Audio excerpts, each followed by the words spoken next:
Okay, welcome to ESL Level 4, lesson number 3. As we said before, one of the main things we're going to be covering in these ESL classes, at least in the beginning, are basic grammar structures. Many of you have already had these concepts before, so it should be a refresher, but we think it's important to go back to the beginning and talk about the parts of speech, sentence structure, and that will help you whether you're reading, writing, or speaking, and you'll be able to analyze based on these points of grammar that we're teaching you. We also said we're going to do idioms each class, and I'm going to try to do that. Tonight's idiom is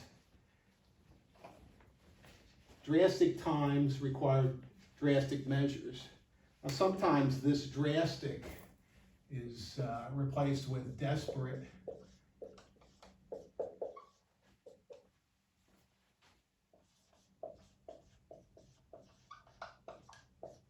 So you may sometimes hear it as desperate times require desperate measures. Well, what does that mean? It essentially means that there may be circumstances that can only be, they're so extreme they can only be remedied or resolved by equally extreme actions. When you're extremely desperate, you need to take extreme action. So, you can plug in, desperate as a synonym for drastic, or, one or the other. You could say drastic times require desperate measures, or any one of those things. It means extreme. Let me give you an example of some sentences to help you out with how it would be used. One is, after the company had posted losses for the third consecutive year, the board of directors decided to replace all of its top management. After all, drastic times call for drastic measures. Here's another sentence using this idiom. After the third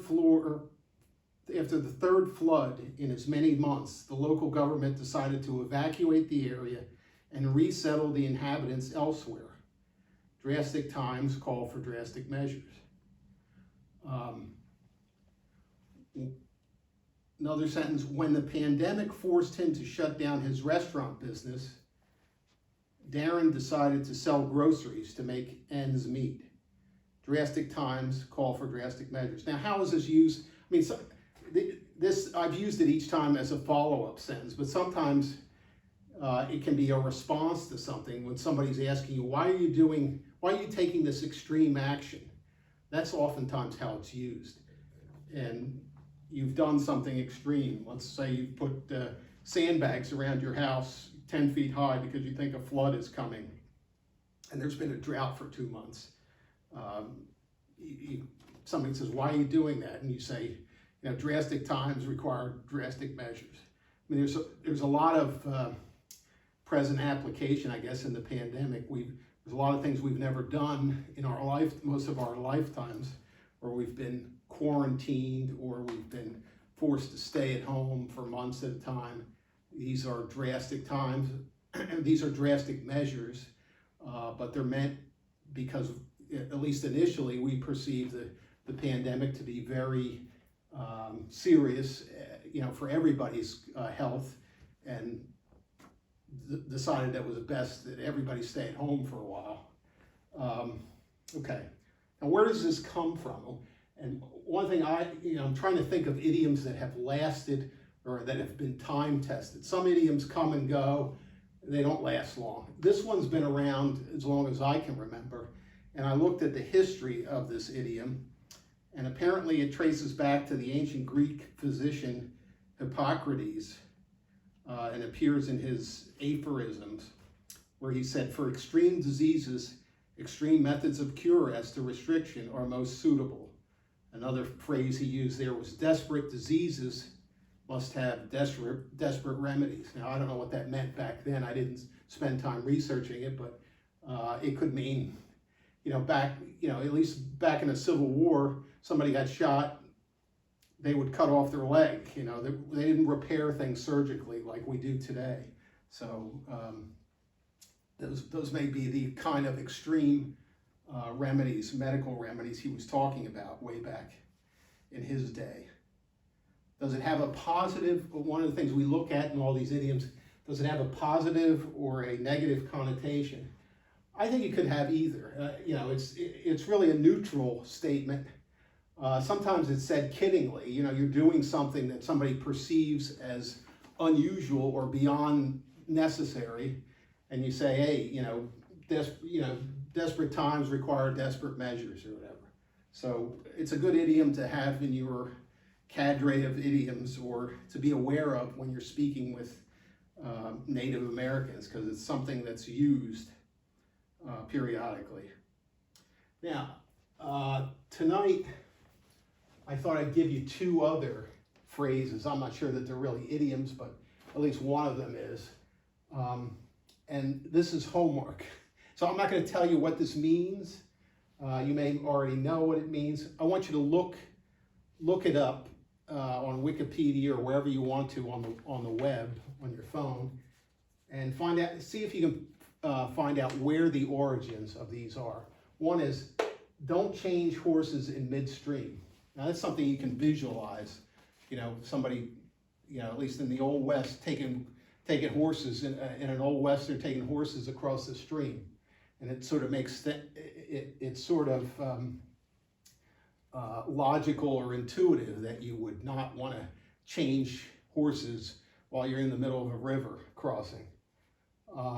Another one that I want you to look at, both of these, is dance with the one that brought you. Sometimes it's used with bad English. Dance with the one that brung you. And I want you to tell me, one, what do these mean? What do you say? Well, if you use one of these phrases, what does it mean to a Native American speaker? In American English, what does this mean? And if you can, find out what the origin of it is. Because if you look and spend time finding out what the origin is, you're more likely to remember this. At least this one, I looked up and found the origin of. It's old, but it's not that old. So take a look at those two. There's an email address that will come up at the end of my lesson, and you can send your reply on both of these to that email address, and Greg or I will respond to that. Okay, so much for idioms. In the second lesson,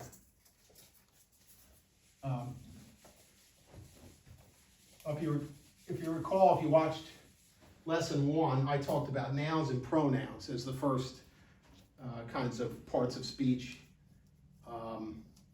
that we're going to deal with in grammar.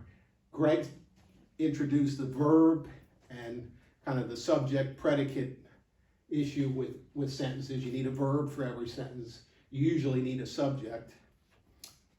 So when I talked about nouns, there were two kinds of things you had to be aware of in terms of the form of the nouns. One was, this is nouns. This is just a refresher.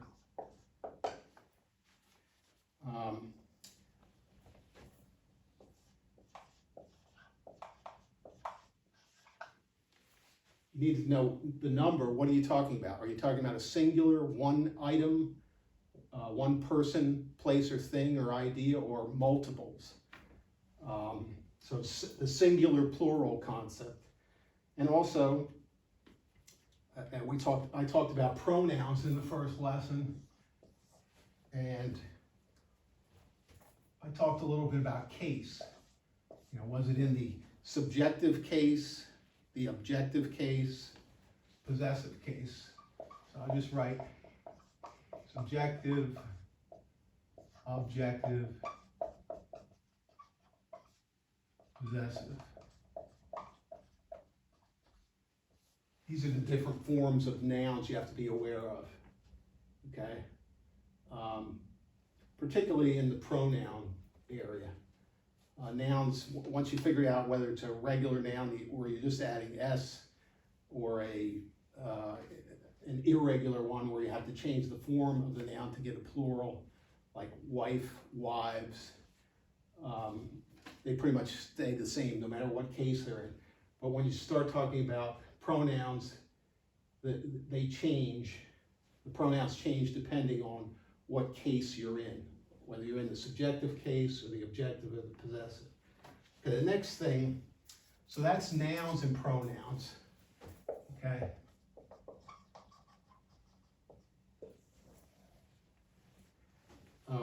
Tonight I want to talk about verbs a little more than what Greg had talked about. So, what do we know about verb forms? Okay. Well, the two things I'm going to talk about tonight are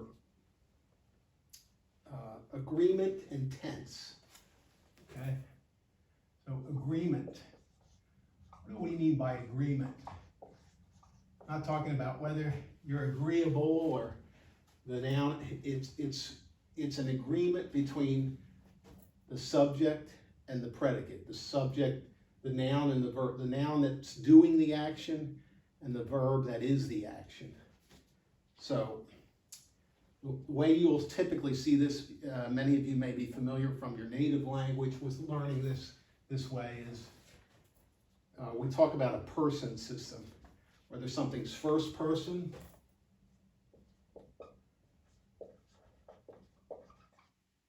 second person, third person. Okay. Now we talked about this in the first lesson as well. There's, at least in the pronoun area, it's I is first person. I run. Second person is you. You run. Third person is he, she, or it. And this is where the verb form changes. Third person singular is runs. He, she, or it runs. You run, I run. Okay? So those are the singular forms.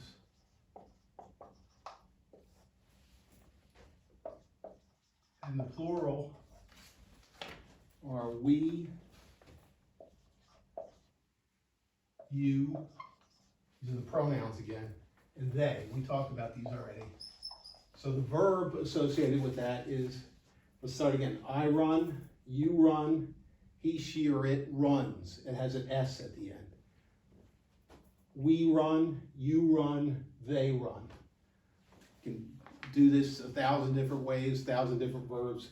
It's generally going to be that rule. Okay. So what you'll learn from that is the verb form that you've got to be aware of is this third person singular. That's where the verb form changes to an S. Okay. So let me give you an example of a sentence. Couple of sentences, I guess. Senators must vote on the question of whether to confirm a president's nominee for Supreme Court justice. This is timely. When this is posted, we'll be having a vote either in the committee, Judiciary Committee of the Congress, of the Senate, or a full Senate vote on whether the current nominee for Supreme Court justice is going to be confirmed to her seat. So what are we talking about here? Senators, that's a noun, that's the subject, okay? Senators must vote. So vote would be the verb. And so that would be third person plural, they. You could substitute senator, you could substitute they for senators. It would make sense. They must vote, on the question of whether to confirm a president's nominee for Supreme Court justice. Now, suppose we make this singular. We've been talking about, and we say a senator must vote. Well, we'll take out the must, because that changes things. A senator vote on the question of whether to confirm a president's nominee for Supreme Court justice. This would be what? We're talking about somebody in the third person, a senator. We're not talking about I, first person. We're not talking about you. We're talking about third person, singular, a senator. And so this becomes S. A senator votes on the question of whether to confirm a president's nominee for Supreme Court justice. Make this a little clearer. Move it over. So there the verb form changes. And that's a function of being in the third person singular. Okay. Next sentence. They voted to pack the court with 4 more justices. Now, this is a current issue because if any of you have heard the phrase court packing in the news, it's been all over the news recently. Court packing is a term that came into existence in the 1930s when Franklin Delano Roosevelt was the President of the United States. Just a little history here. He was president during the Great Depression, and he and the Congress, which was all Democrats at the time, he was from the Democrat Party, had enacted all kinds of legislation to try and get the economy moving. And it was very controversial, some of the legislation. And he was very disturbed because there were justices on the Supreme Court, it was 9 justices back then, that were striking down his legislation as unconstitutional. It was being challenged through the court system, and the Supreme Court was holding a number of these legislative enactments to be unconstitutional. So Roosevelt said, I'm gonna expand the court. It's 9, I'm gonna make it 13, so I have enough justices to pass all my legislation. And he didn't get away with that. They wanted to do that. He wanted to do it, and members of his own party came out against it. So that's where when you hear court packing or hear this question, that's what they're talking about. I mean, it's certainly, pack means to stuff something in. That's what it has a very particular meaning, or has historically had it. And you may hear people use it in different contexts now, but that's really what they're talking about, is adding more justices to the court, because our Constitution does not specify the number of justices.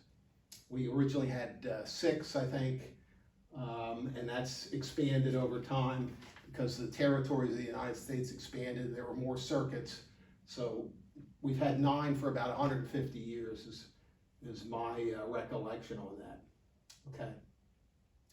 So in this sentence, we're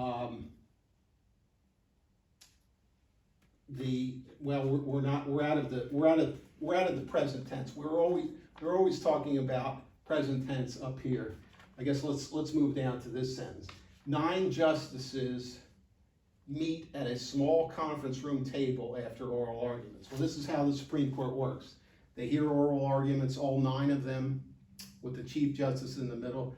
They ask questions of the attorneys presenting the arguments on both sides. They've already read all the briefs, and afterwards they meet in a conference room, the 9 of them, just the 9 of them, and they discuss the case and how they would initially vote on the case.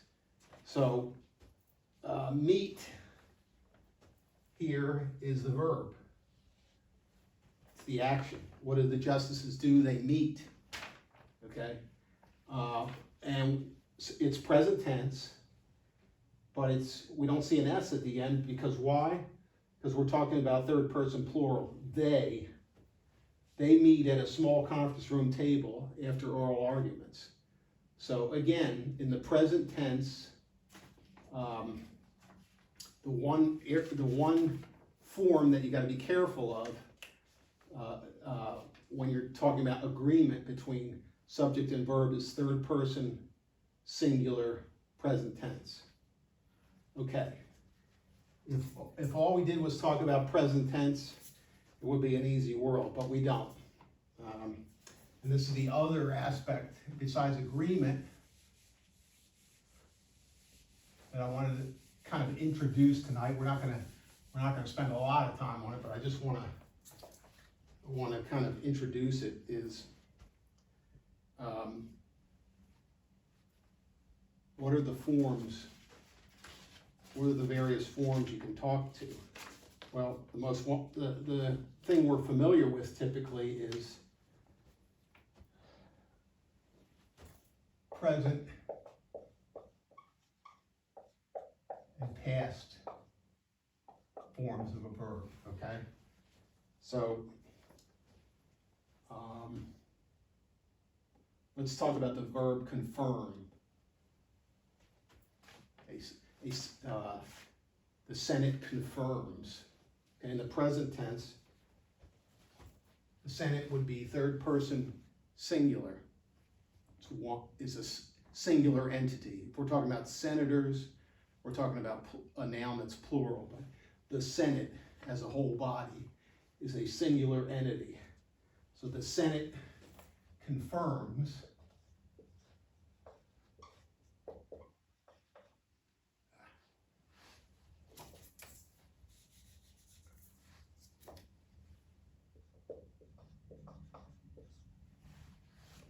a nominee. Past tense will be what? On most verbs, it's adding an ed to the end, so it will be confirmed.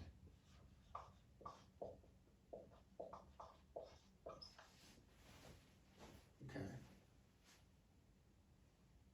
Now,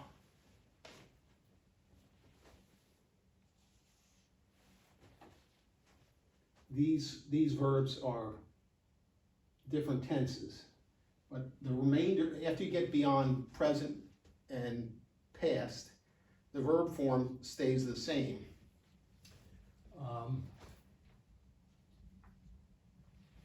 You can have future tense. Let's see, let me put it this way.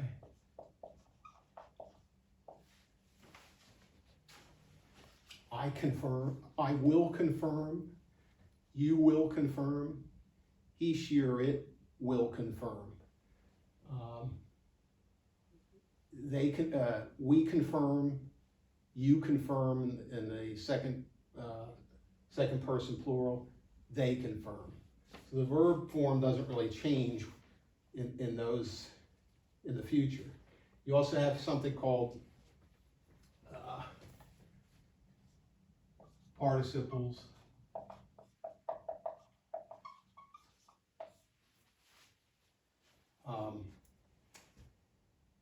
They have, let's go through the first person singular all the way through. I have confirmed, you have confirmed, he, she, or it has confirmed. So again, it's the third person singular that you have to be aware of, but not with the participle. The participle is confirmed.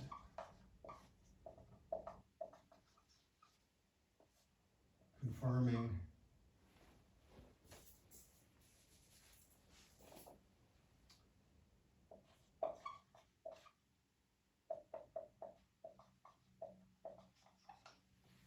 Those will stay the same, but the sort of helping verb will change. Past participle, I had confirmed, you had confirmed, he, she, or it had confirmed. We had confirmed, you had confirmed, that's plural, second person, they had confirmed. So the verb forms, the whole point of this is once you get beyond the past tense, you're into the future or participle, past participle, present, future tenses, the verbs that you're dealing with will stay the same, and it's the helping verb, the has or will in the future, that will change. That's all I want you to be aware of tonight when you're dealing with this. So let's look at this second sentence again.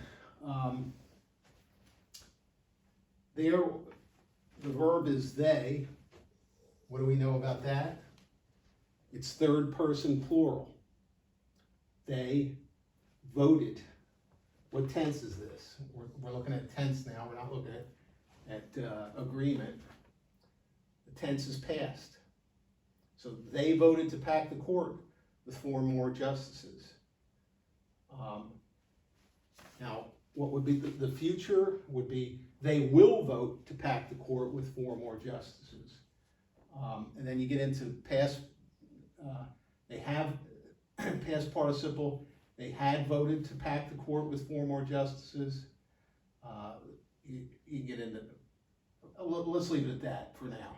So just, I guess the rules that you want to keep in mind tonight are on the agreement aspect of verbs.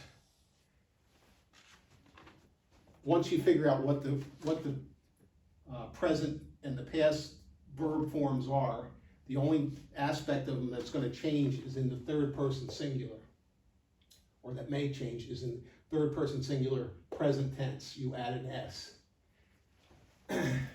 And on the tense, same thing.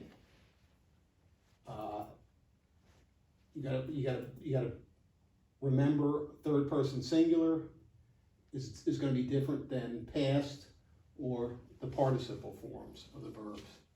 So my instruction to you on this is take some piece of writing, newspaper article, magazine article, I think like I suggested last time, and try and isolate the verbs and figure out what's the subject they are agreeing with. Is it in the first person, second person, third person? Is it in plural, in singular or plural? And then take a look at the tense form of the verb. Is it present tense, past tense, future tense, or is it a participle form of the verb, like have confirmed, has confirmed, had confirmed, and try and look at the forms in those situations. What you'll see is they don't change. At least the regular part of the verb. The helping verb may change in the third person, but the rest of it should stay the same. So that's all I wanted to cover on verbs tonight.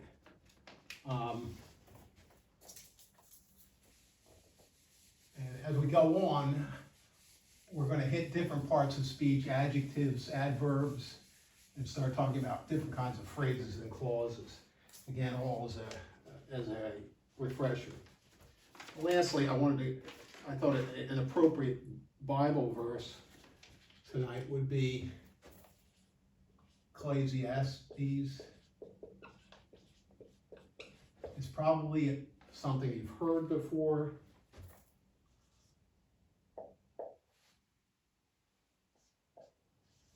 This is in Ecclesiastes in the Old Testament, chapter 3, verses 1 to 8. I'm not going to write it, it's long. There is a time for everything, and a season for every activity under the heavens, a time to be born, and a time to die, a time to plant, and a time to uproot, a time to kill, and a time to heal, a time to tear down, and a time to build, a time to weep, and a time to laugh, a time to mourn, and a time to dance, a time to scatter stones, and a time to gather them, a time to embrace, and a time to refrain from embracing, a time to search, and a time to give up, a time to keep, and a time to throw away, a time to tear, and a time to mend, a time to be silent, and a time to speak, and a time to love, and a time to hate, a time for war, and a time for peace. Thought it was a good verse to deal with verbs, but it really isn't verbs. In most of these, it's talking about this form, time to Weep time to laugh. Okay, this is a kind of a verb form we're going to talk about some. This is what's known as an infinitive, and it's not really acting as a verb in the sentence. Right, but that's enough for tonight. I think I've covered everything. As I said, if you want to try the homework, take a look at these two phrases, tell me what they mean in a sentence or two, and then look them up and find out what the history of them is. And that's all for lesson 3. Thank you.